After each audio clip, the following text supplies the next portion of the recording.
আমি কেইটামান মুহূৰ্তৰ আগতে জানিবলৈ পাওঁ যে অসমীয়া চলচ্চিত্ৰ জগতৰ বিশিষ্ট অভিনেতা নিপন গোস্বামীদেৱ আৰু আমাৰ মাজত নাই।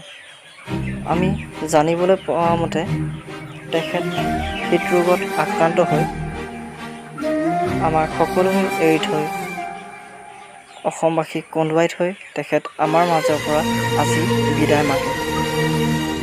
আৰু তেখেতৰ বহুকেইখন অসমীয়া চলচ্চিত্ৰ ছবি অসমবাসীৰ মন জয় কৰিবলৈ সক্ষম হৈছিল আৰু তেখেতে বহুতো মৰম আশীৰ্বাদ সন্মান অসমবাসীৰ ৰাইজৰ পৰা পাইছিল।